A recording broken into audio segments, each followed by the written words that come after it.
昭和16年12月8日、世界屈指の艦隊を擁し、日本は太平洋戦争へと突入した。しかしそのわずか4ヶ月前、内閣直属のシンクタンクが出した結論は、日本必敗であった。石油備蓄の枯渇、輸送船団の壊滅、そして、アメリカの圧倒的な軍事力、科学的なデータはすべて、正気なしを示していた。なぜ日本軍は敗北すると分かっていながら、自ら開戦の決断を下したのか。データと組織の闇に閉ざされた開戦前夜の知られざる史実を解き明かしていきましょう。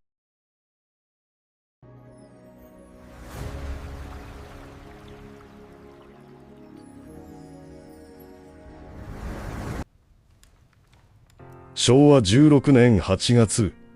首相官邸において、ある極秘の演習結果が報告された。内閣直属の総旅機戦研究所に集められた各省庁、軍の若手エリートたちが、あらゆるデータを駆使して弾き出した日米戦のシミュレーションである。その結果は残酷なまでに明確だった。開戦初期こそ、南方の資源地帯を占領して、一時的な優勢を保つものの、昭和18年以降、アメリカの圧倒的な工業生産力と、潜水艦による補給船遮断により、日本の燃料と物資は枯渇。最終的に日本は敗北する。科学的根拠に裏打ちされたこの報告に対し、東条英機陸将はこう言い放った。これはあくまで机上の演習であり、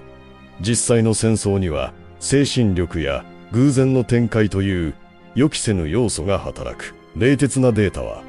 国家の意思決定の場において、精神論と組織のメンツの前に封印されたのだ。日本を開戦へと追い詰めた最大の要因、それは石油であった。1941年8月、アメリカは対日石油全面禁輸を断行。当時の日本は消費石油の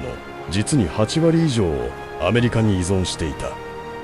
軍令部総長らが上奏した自利品の論理である。戦えば敗北する可能性が高い。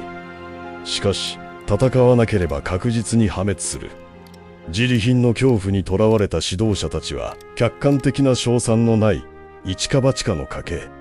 へと傾斜していった。日本軍が開戦前に犯したもう一つの致命的欠陥。それは、情報戦における完全な敗北であった。日本外務省が絶対の自信を持っていた最高機密暗号、いわゆるパープル暗号は開戦前の段階でアメリカ側に解読されていた。日米交渉における日本の外交方針や妥協案の限界、さらには開戦通知のタイミングまでアメリカ側には全て筒抜けであったのだ。さらにアメリカの重工業が軍需産業へと転換された際の爆発的な生産力に対し、日本の指導層はアメリカ人は贅沢に慣れており、長期戦の痛みに耐えられないという願望混じりの精神論で、現実から目を背け続けた。情報とデータの客観的分析を捨てた時点で、勝利の道筋は完全に閉ざされていたのである。なぜ勝てないと分かっていた戦争を、誰一人として止めることができなかったのか。その根底には、大日本帝国という組織の構造的欠陥が存在していた。陸軍と海軍の決定的な不信感と権力闘争。海軍は石油がなくなれば戦えないと知りながらも、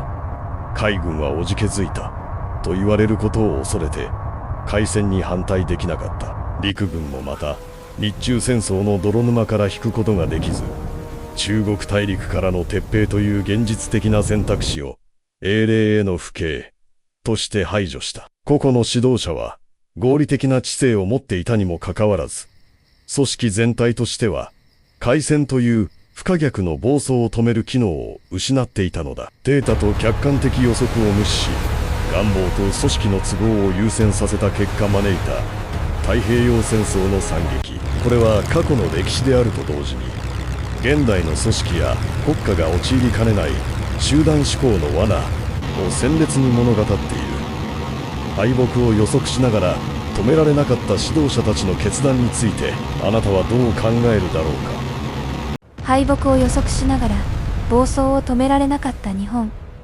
開戦からわずか半年後の1942年6月、その予測は最悪の形で現実となるミッドウェー海戦。日本海軍は主力空母4隻を一挙に失い、戦局の主導権を完全に奪われた。開戦前に総力戦研究所が告げていた情報戦と物量による敗北のシナリオが早くも動き出した瞬間だった。しかし、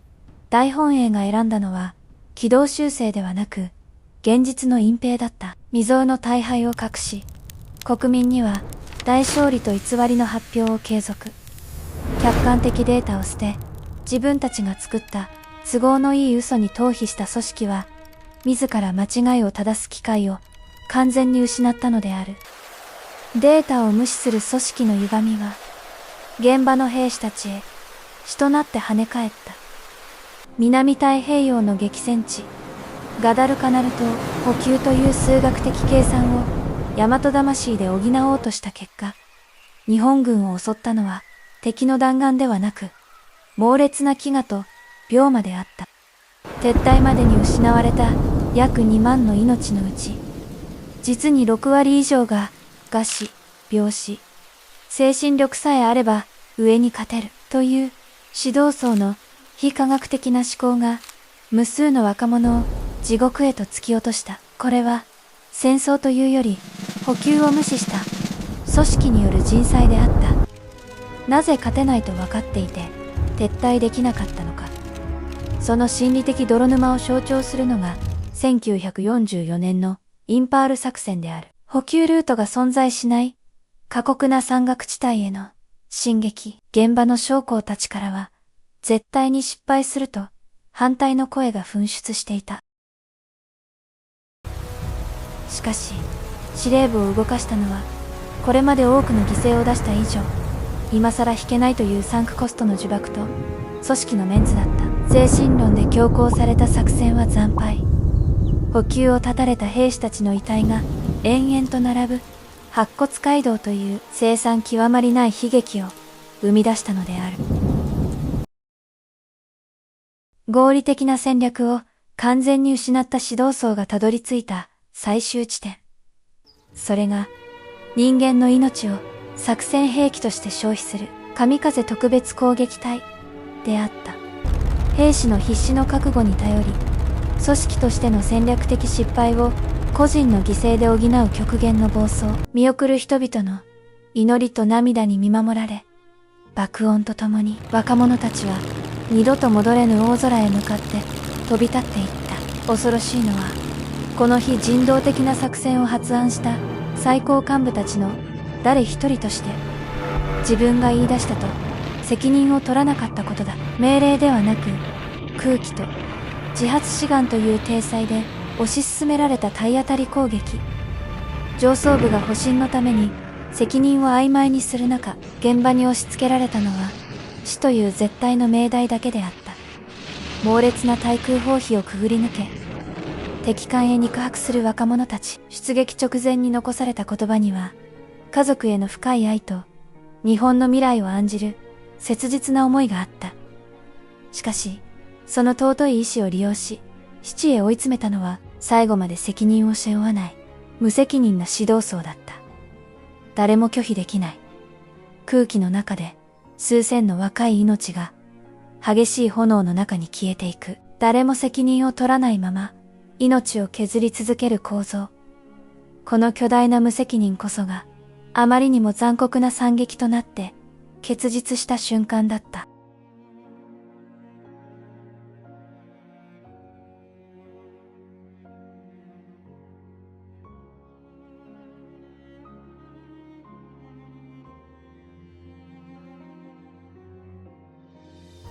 1945年3月10日の東京大空襲。夜空を埋め尽くした B29。爆撃機群から投下された大量の焼夷弾は猛烈な火災旋風を引き起こし、一夜にして10万人以上の無辜の生命を焼き尽くした。東京をはじめ、全国主要都市が次々と空襲に見舞われ、焦土と化していく絶望的な状況にあっても、国を率いる指導層が注視していたのは、国民の命などではなかったのだ。敗戦という動かしがたい現実から目を背け、軍部と政府の最高幹部たちが不毛な空論を重ね続けたのは、ただ、組織のメンツと国体護持の条件という自らの保身に過ぎなかった。この指導層の無意無策と遅すぎた対応は、ついに人類史上最も残虐な惨劇を引き起こす。同年8月6日、広島上空で炸裂した一発の原子爆弾、狂気的な熱線と放射線、そして壊滅的な衝撃波が一瞬にして都市を消失させ、無差別にあまたの尊い命を奪い去ったのである。焦土と化した日本列島と、あまりにも凄惨な犠牲、もはや一切の猶予も選択肢も残されていない極限の絶望の中で、この国はついに避けることのできない終戦という現実へ向けて最後の決断を迫られることになる。1945年8月15日、昭和天皇の決断によってようやく戦争は終わりを迎える。しかしそれは開戦前に総力戦研究所が日本必敗の結論を出してからあまりにも遅すぎる4年の歳月と310万人以上の命を犠牲にした後であった。なぜ勝てないと分かっていた戦争に突入し、やめられなかったのか。その答えは決して過去の歴史の遠い出来事ではない。客観的データの無視、空気への屈服、異論の排除、そして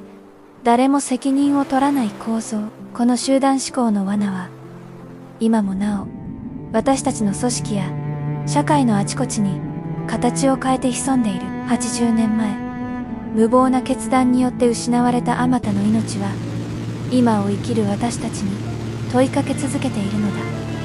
だ。あなたのいるその組織は暴走を止める仕組みを持っているだろうか。